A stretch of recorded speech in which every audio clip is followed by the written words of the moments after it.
My privilege to announce Andrew Little as the leader of the Labour Party.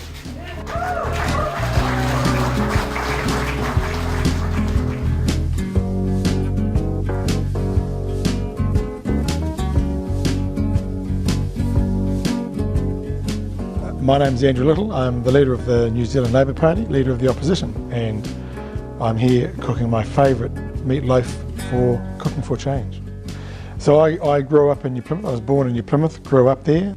I had 2 brothers and 2 sisters and my 2 parents, and we had 2 cats. So pretty typical, I think, provincial New Zealand upbringing. My father was a school teacher, my mother worked sometimes for a local optician. We had a pretty good life, you know, a big family. I remember meal times were a time for a lot of conversation. It was usually just before it's in the bag or close to home. So we would race through our dinner so we could watch those great programs, iconic programs on TV. My mother is a special, very special woman. I love her very much. I think she would say she's not the world's strongest cook.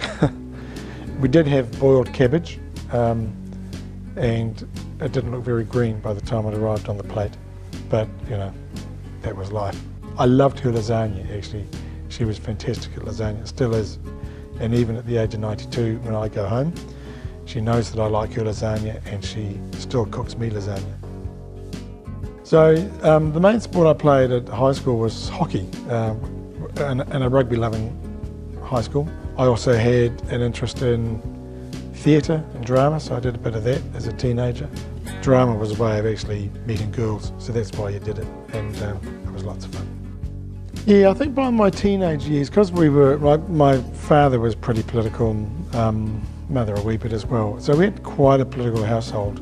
I got interested in, because it was also the time of the Springbok tour, we had things like the Arthur Allen Thomas case was kind of going through the motions. So by my kind of mid-teenage years, I think I'd thought about being a lawyer. I was quite keen to do law, and that's what I went on to study, and I practiced as a lawyer for about 8 years after I finished. So law had always appealed to me. What it was about was the sense of justice, of doing justice, and seeing injustice and wanting to do something about it, and that's been a driving force for me since those teenage years.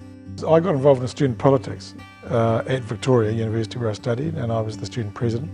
I introduced the first condom vending machines to the Student Union building at Victoria University, and within about 3 days of them being installed, they had all disappeared.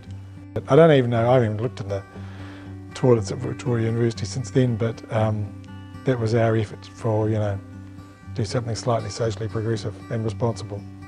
We go through law school thinking, yes, it's all objective and rational and everybody's kind of completely disinterested in it. Actually, there's a lot of politics in the law, and especially in employment law and industrial law. It is about power relationships. So what I enjoyed was that part of it that meant redressing the power imbalance. And that was the thrilling part of it for me. Thoroughly enjoyed it. Yeah.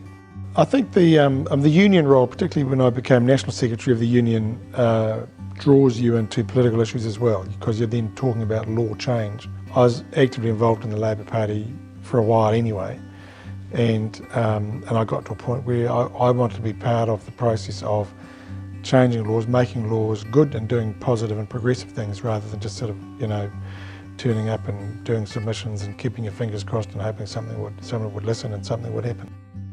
I got into Parliament in 2011. In 2014 we had another election defeat, and the role of party leader came up, so I put myself forward, went through our process, and in November 2014 became leader of the party.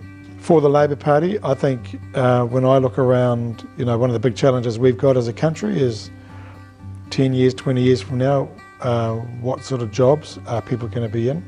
What do we need to do if we want to be a country where everybody who wants to work, can have that opportunity, earn reasonably well, earn fairly at least, and have a country where they can continue to realise their dreams and ambitions. Right now, too many people are missing out. So it's a real sense of what do we do, not just economically, that's important, that's vital, but what are we doing to make sure that people get opportunity, people are looked after, that there's a sense of fairness, and we are the country that is a caring country that we have a reputation for.